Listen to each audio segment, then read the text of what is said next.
A cikin wannan bidiyo za mu koyi yadda ake depositing ɗin kuɗi a cikin wallet ɗin Roku, a kuma yi amfani da su domin siyan kowane irin cryptocurrency, a kuma siyar, a kuma mai da kuɗi cikin account. Kamar yadda kuke gani a haka yanzu, ga shi nan muna wajen sanya pin, kamar yadda yake a kodayaushe duk sanda ka fita daga cikin wannan manhaja saboda tsaronta, idan ka tashi dawowa sai ka sake saka musu wannan pin ɗin naka guda 6. To yanzu ga shi nan mun saka, mu shiga ciki. To kamar yadda kuke gani nan a jerin wallet ɗinmu kenan, kama daga Bitcoin, Ethereum, USDT, LTC, XRP, Doge da dai sauransu. So idan muna son mu siyi cryptocurrency mu kuma siyar, da farko muna buƙatar mu soma sanya kuɗi a cikin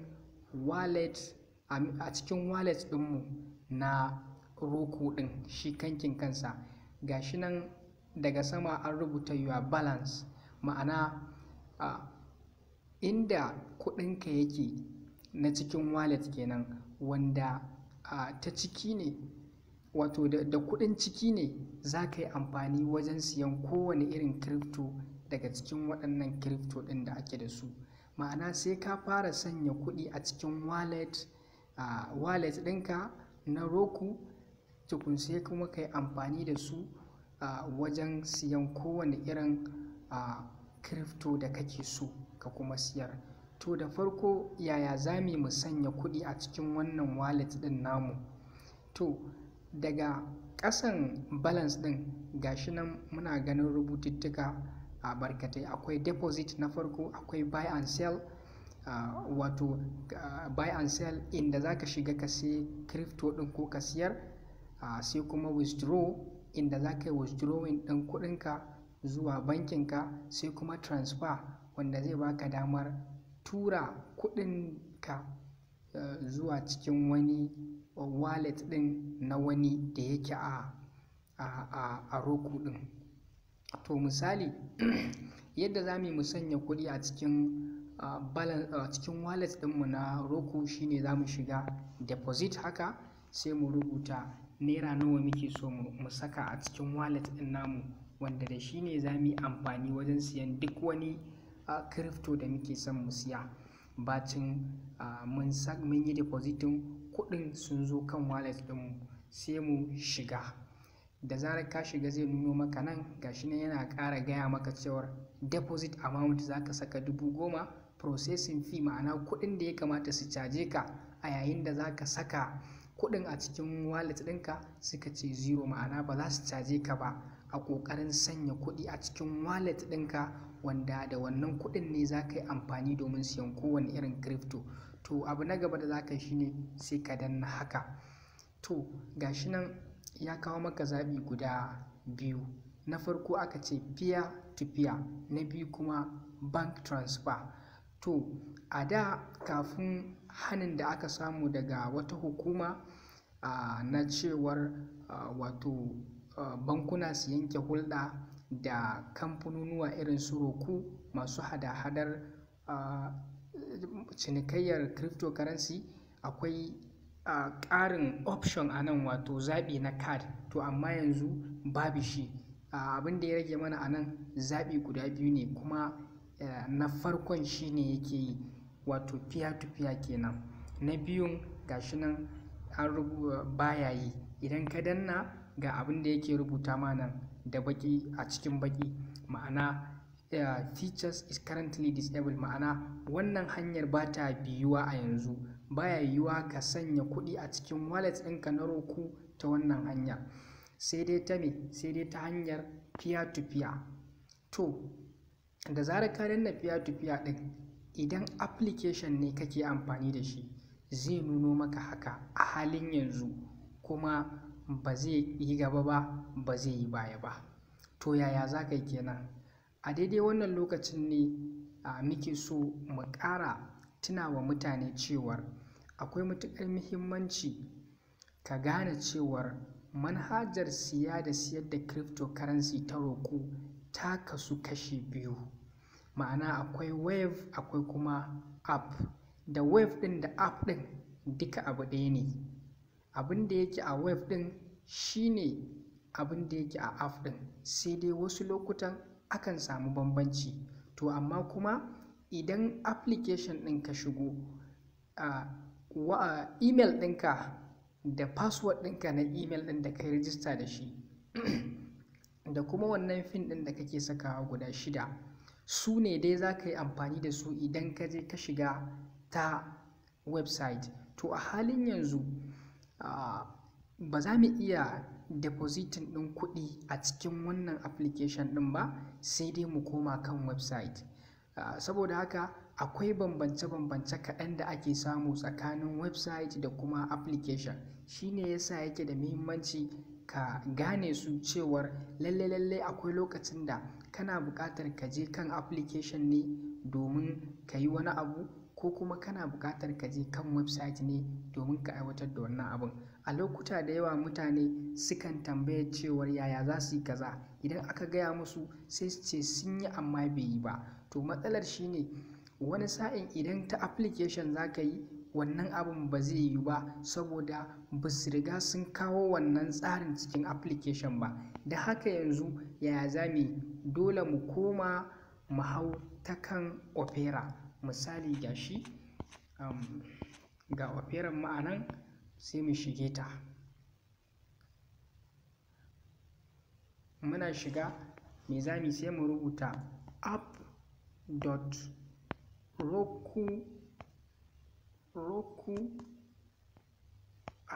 app.roku.com.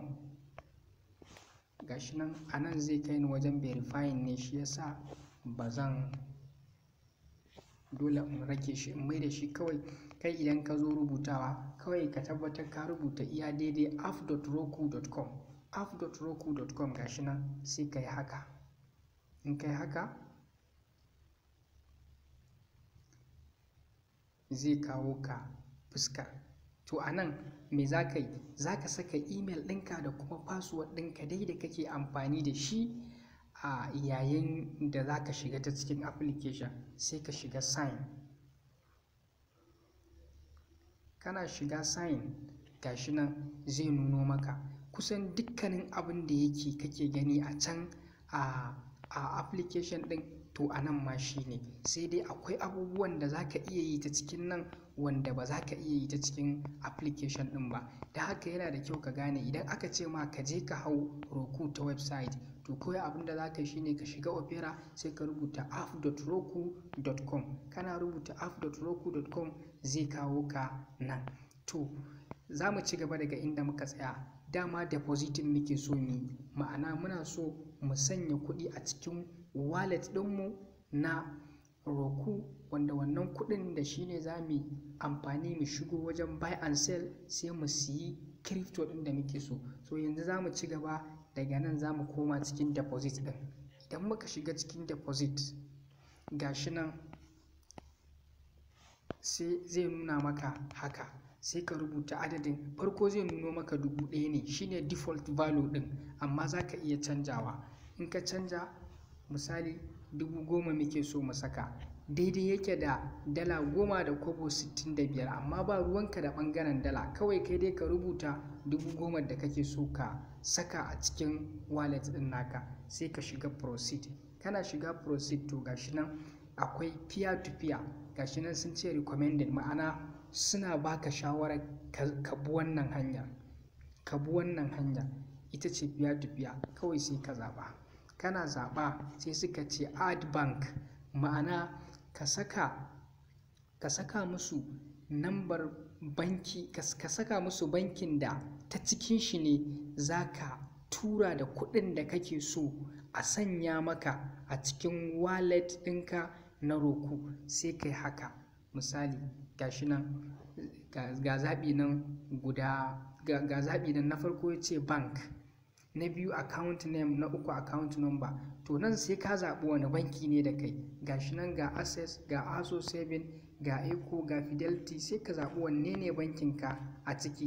Duk da dai a yanzu haka akwai wasu bankuna kamar irin su Zenith Bank waɗanda babu su a wajen, amma muna sa ran nan gaba kaɗan za su sanya. So idan aka yi sa'a ya zama da cewar a cikin bankunan da kake amfani da shi akwai anan, ni dai wanda zan baku misali da shi nawa Access ne, ina da shi. Sai ka ɗauki Access, nan sai ka rubuta account name, sunan account name ɗin nawa Abubakar Sulaiman. Ka tabbatar ka rubuta sunan account ɗin daidai. Nan sai ka rubuta number account ɗin. Ni tawa number account ɗin 0073160705. Gashi nan sai ka yi me, sai ka danna save. To za su turo maka da me, da email verification, ma'ana za su turo maka da wasu lambobi guda 6 ta cikin email ɗinka. Sai ka zo ka ɗauko waɗannan lambobin da suka turo ma ta cikin email guda 6 ka saka su a nan, shine za su tabbatar da cewar lallai kai ɗin kai ne, ba wani bane yake amfani da manhajar taka ta Roku domin ya zambace ka ba tare da ka sani ba. To yanzu ya zami, sai mu minimizing haka, sai mu nemi ina Gmail ɗin mu yake, gashi sai mu shigo. Muna shigowa gashi sai mu ɗan jira bai faɗo ba. Idan kuma muka ɗan jira haka sosai ba mu ga email ɗin ba, za mu iya yin haka, sai mu shiga inda aka rubuta spam, watakila yana nan, duk da dai gashi ba mu da saƙo a spam, amma misali idan ka jira ka ga bai zo ba, za ka iya shiga nan spam. In ka shiga wajen spam za ka iya ganin saƙon. To amma yanzu ina ganin za mu ɗan ci gaba da jiran shi ne kaɗan, zai faɗo. Bari mu jira shi ya faɗo.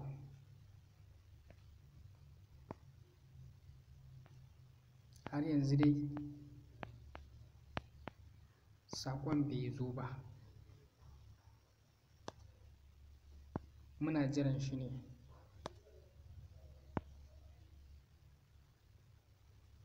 Muna dai ta jira ya zo, bai zo ba. Gashi kuma sun ce sun tura, ina ganin akwai ɗan matsalar network. To alhamdulillah gashi nan ya zo saƙon nasu na verification. Wato waɗannan lambobin da suka turo maka ga su ake so ka kwafa. In ka kwafa sai ka koma sai ka sa musu su a nan wajen. Kana sakawa a nan haka, gashi nan kai past ka saka kenan, sai ka danna verify.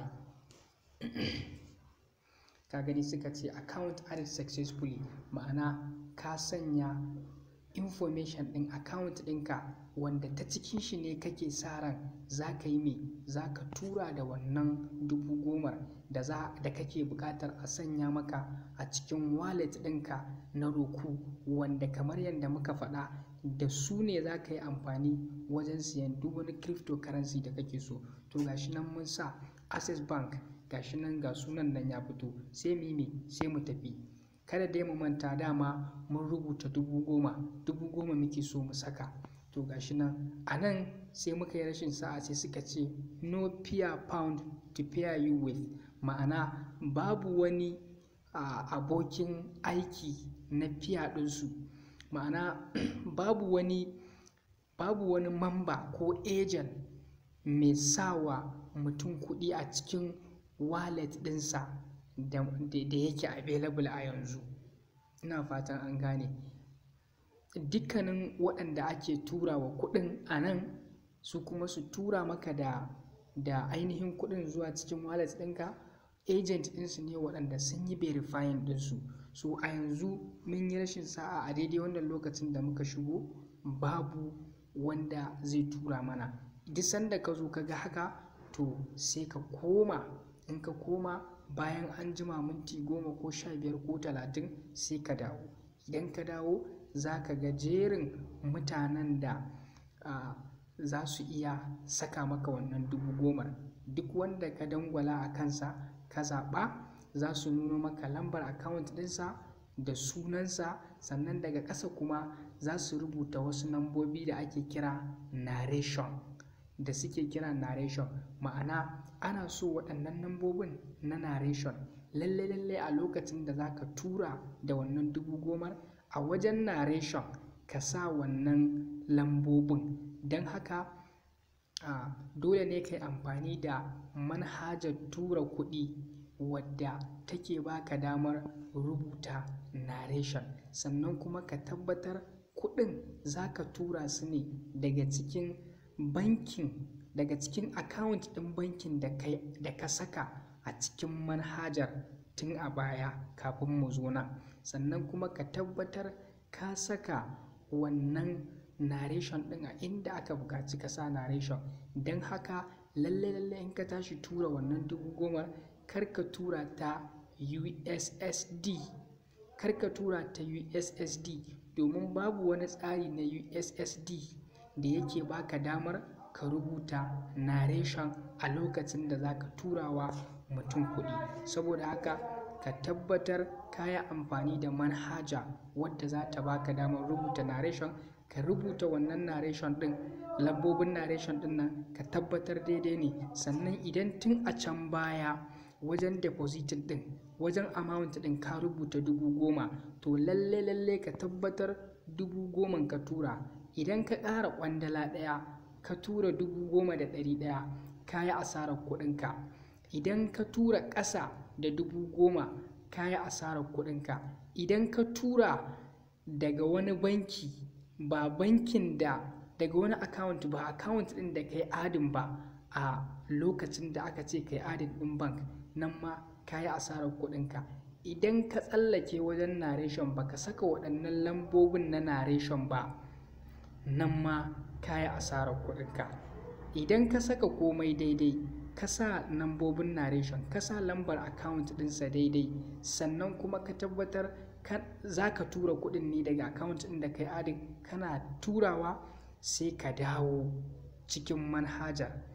Zai nuna maka wani waje da aka yi wani rubutu haka shuɗi, aka ce I made my payment, sai ka yi clicking akan wannan I made my payment ɗin, ma'ana ka ce ka biya. Idan baka dawo ciki ka danna wannan shuɗin rubutun da aka rubuta I have made my payment ba, to za ka yi ta jira ne, ba za ka ga an turo maka kuɗin ba, domin baka sanar musu cewar ka turo kuɗin ba. Sannan kana danna cewar I have made my payment, shikenan sai ka kyale su. In Allah ya yarda daga minti 5 zuwa 10, 20, 30 yayi daɗewar duniya, yayi was awa 1, insha Allahu za ka ga kuɗinka sun shigo cikin wallet ɗinka. Za ka gan su a nan, misali za ka gan su a nan, ko da ka baro cikin ainihin kan wannan ɗin, kan ofirar ka dawo nan cikin application, to lallai za ka ga wannan kuɗin naka a nan. Bari sun buƙaci lallai mu sake sanya wannan ɗinmu, so don haka bari dai mu sake komawa ta can kan website ɗin, sai mu koma baya mu ga inda kuɗinmu za su zo. Idan bayan mun tura wa shi peer to peer ɗin, za mu ga kuɗinmu sun zo nan. Gashi nan ni dai a nan yanzu ba ni da kuɗi a ciki, gashi nan ya rubuta your balance NGN 0. To idan ka je ka bi wancan matakan ka tura masa da wannan 10,000, bayan minti 5 zuwa 30 za ka ga 10,000 ka a nan. To me za ka yi kuma a gaba? Sai ka shigo buy and sell. Kana shigowa buy and sell sai ka ɗauki zaɓi na farko, gashi nan instant buy, ma'ana ka siya yanzu sai ka shiga. Kana shiga sai suka ce gashi nan which digital currency do you want to buy? Wani digital currency kake so ka siya? Ga Bitcoin, ga Ethereum, ga Tether USD kenan, ga Litecoin, ga Dogecoin, ga XRP, duk wanda kake so ka siya a ciki. Misali idan Bitcoin kake so ka siya, shine na farko, sai ka shiga. Kana shiga sai ka rubuta amount, ga balance ɗinka nan, balance NGN 0, kamar yadda na ce muku ba mu da kuɗi, amma kai idan ka saka za ka ga 10,000 ka ana, sai ka rubuta. Misali in na 5,000 kake so ka siya, sai ka rubuta. Kana rubutawa zai nuna maka cewar gashi 5,000, sai ka danna proceed. Kana danna proceed, gashi nan suka ce maka confirm purchase of BTC, ka tabbatar da siyan BTC din. Yanzu gashi nan suka ce 1 BTC at NGN 25 million 20,043.85, ma'ana a yanzu haka kwaya ɗaya yana akan miliyan 25 da naira 20,000 da naira 43.84. to amma kai fa abinda zaka siya zaka siyi 0.005 BTC ne na naira 5,000. sai suka ce you spend 5,000, ma'ana za a caje ka ko za ka kashe 5,000, service charge za a caje ka naira 100. ma'ana idan ka siya ka danna confirm, to abinda zaka gani ya fada cikin wallet ɗinka, abinda zaka ga ya fada cikin wallet ɗinka zaka ga naira 4,900, ma'ana sun caje ka naira 100. kamar yadda dai kasancewar in kai transfer kuɗi daga wani account naka zuwa wani account ɗin akwai caji, to su masu wannan platform ɗin su ne suka caje ka kuɗin wannan bitcoin ɗin da za su taimaka maka ka siya. so zaka ga naira 4,900 a ina a nan wajen, kamar yadda gashi nan BTC a sama gashi nan 0 ga NGN 0, to zaka ga 4,900. kuma a daidai wannan wajen ne kamar yadda muka nuna muku a hoto a cikin website din a farkon bayani, zaka ga adadin 4,900 taka a nan. sannan idan farashi ya tashi zaka ga ya tashi, zaka ga 4,900 ka ta koma 5,100 ko 4,950 ko 6,000 ko 7,000, ko kuma idan farashinsa ya sauka zaka ga kudinka ya yi ƙasa ya koma 4,500 ko 4,000 ko kuma 3,000. ruwanka ne ka siyar a lokacin, ruwanka ne ka bari sai ya dawo 5,000 din, ko kuma sai ya haura sai ka yi mai sai ka siyar. to in ka tashi siyarwa yaya za ka yi? sai ka koma wajen da aka rubuta buy and sell, sai ka shigo sell na biyu kenan, sai ka danna. kana dannawa sell sai ka zaɓi wanne ne kake so ka siyar, me kake da shi, dama bitcoin muke da shi misali, sai ka shiga. kana shiga sai ka rubuta amount. idan a lokacin bitcoin ɗinka ya kai na 6,000, sai ka rubuta misali 6,000. kana rubuta 6,000 sai ka danna. kana danna suka ce gashi nan you sell 6,000 BTC, za ka sai da bitcoin na 6,000, za a caje ka naira 120. kana dannawa zai nuna maka ka siyar. kana siyarwa, to me zai faru?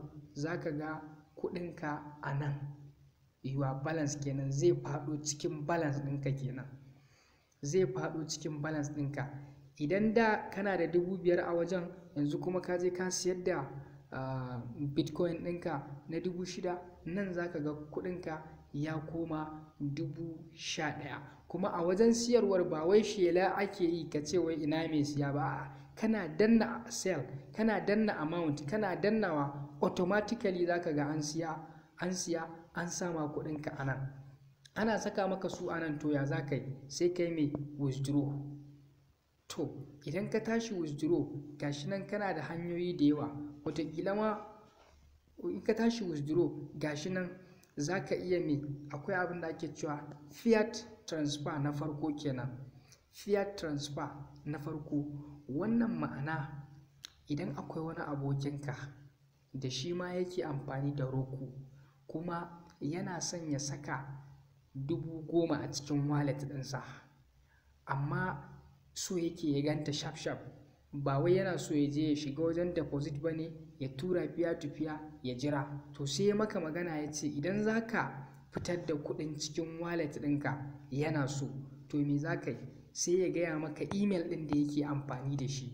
ka gane ko? in ya gaya maka email ɗin da yake amfani da shi, ko kuma email ɗin da ya rijista da shi a Roku, ko kuma number wayar da yake amfani da ita a cikin account ɗinsa na Roku, kana saka ta misali a ce wannan ce number wayar, kana saka ta sai ka zo nan ka saka amount ɗin. in ka saka amount ɗin sai ka rubuta narration, amma wannan narration ɗin optional ne, ba sai ka rubuta narration ɗin ba. kana sawa sai ka danna. transfer now. Kana danna transfer now, nan da nan zai ga wannan 10,000 ta zo ina, ta zo ta tafi ta je cikin wallet ɗinsa kamar nan. Kai kuma nan za ka ga kuɗinka ya dawo naira 1,000. To wannan hanya ta farko kenan. Idan a lokacin da za ka yi withdrawing ɗin kuɗinka wani abokinka za ka turawa, in ka shiga sell, gashi nan shine sai ka tura masa ta hanyar me, ta hanyar email ɗinsa na Roku, ko kuma wallet ɗinsa, ko kuma number wayar da yake amfani da ita a Roku. To hanya ta biyu kuma ta siyar da abinka shine za ka iya tura kuɗinka.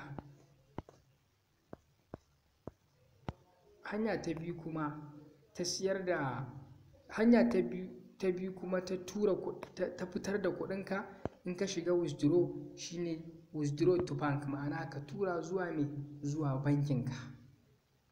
Ka tura zuwa bankinka direct kawai. Wannan shine ma yafi sauki, ba sai ka tsaya kana cigiyar a cikin abokananka ko a cikin wayanda ka sani waye yake so ka tura masa kuɗin wallet ɗinka na Roku ka tura mai zuwa wallet ɗinsa ya baka. Kawai zaka iya me, zaka iya shiga withdraw to bank, ba sai ka yi wannan na farkon ba. Kawai withdraw to bank direct, kawai bankinka kake so kuɗinka ya tafi. Kana rubutawa misali 10,000, kana rubuta 10,000 misali, kawai kana danna withdraw to bank, to zai nuna maka bankin da zai nuna maka inda zaka zaɓi wani banki zaka turawa ko kuma wani account zaka turawa.